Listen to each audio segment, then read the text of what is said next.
Dalawang low pressure area, posibleng magsanib at bumuo ng monsoon gyre. Malawakang pag-ulan at posibleng pagbaha, banta sa Luzon at Visayas. Thunderstorm advisories inilabas ng Pag-asa para sa ilang rehiyon sa Luzon at Visayas. Magandang araw Pilipinas! Ngayong araw ng Linggo, August 31, 2025, nandito na ang ating latest update mula sa ating panahon. Pero bago ang lahat, kung bago ka sa ating channel, please like, share, and subscribe para lagi kang updated sa panahon.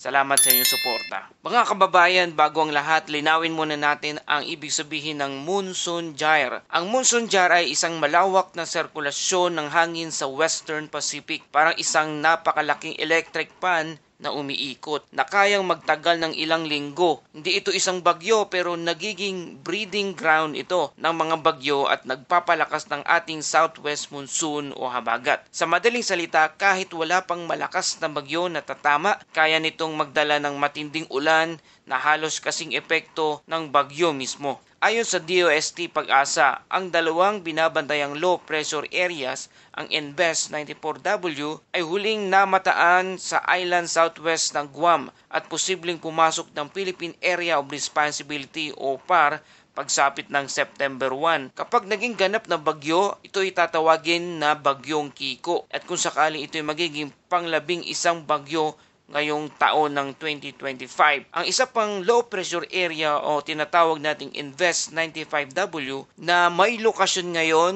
ng 520 kilometers east sa lugar ng Giwan, Eastern Samar na nakapaloob na po ito sa ating Philippine Area of Responsibility. Mababa ang tsansa nito na lumakas pero ayon sa extended forecast, maaari itong magsanib kay NBES 94W. Kapag naganap ang pagsanib ng dalawang ito, maaring mabuo ang isang monsoon gyre natin na tinatawag. Ano naman ang epekto ng monsoon gyre sa Pilipinas? Number 1, malawakang ulan. Maaring tumagal ng ilang araw ang ulan, lalo na sa Luzon at Visayas dahil hihigop ng moisture mula sa dagat ang gyre. Number 2, baha at landslide. Tulad ng naranasan natin noong August 2018 nang mabuo ang isang malawak na gyre na nagdulot ng pagbaha sa Metro Manila kahit walang bagyong tumama. At number 3, erratic na track ng bagyo. Kapag may bagyong nasa loob ng gyre, maaari itong bumagal at lumihis na nagpapahirap sa eksaktong pagtukoy kung saan naman tatama ang bagyo. Sa ngayon, wala pang storm signal na nakataas pero nakaamba ang mas malakas na pag-ulan sa Occidental Mindoro, Palawan, Western Visayas at ilang bahagi ng Luzon dahil sa epekto ng habagat na pinapalakas ng dating bagyong Jacinto. May mga inilabas ding thunderstorm advisories kagabi para sa Metro Manila, Cavite, Laguna at iba pang bahagi ng Central Luzon. Mga kababayan, ito ang dapat nating tandaan. Ang bagyo ay madaling makita sa satellite image, pero ang monsoon gyre ay isang silent operator. Wala itong mata ng bagyo, pero mararamdaman natin ang epekto nito sa pamamagitan ng malalakas at sunod-sunod na pag-ulan.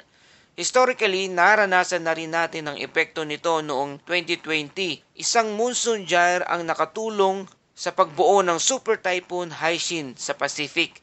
Sa Pilipinas naman, naging dahilan ito ng halos isang linggong pagbaha sa Luzon kahit wala namang bagyo sa Philippine Area of Responsibility o PAR. At para sa ating daily Bible verse for today, mula sa Awit 46 verse 1, ang Diyos ang ating kanlungan at kalakasan, handang sakslolo sa oras ng kagibitan. Mga kababayan, patuloy tayong magbantay at huwag baliwalain ang mga abiso ng DOST Pag-asa. Para sa dagdag na impormasyon, bisitahin ang kanilang website sa www.pag-asa.dost.gov.ph. Ito ang Pilipinas Weather ngayon. Huwag kalimutan mag-like, share, and subscribe para lagi kang updated sa panahon. Ito ang Pilipinas Weather ngayon na nagsasabing, maghihanda, maging alerto, ingat tayong lahat.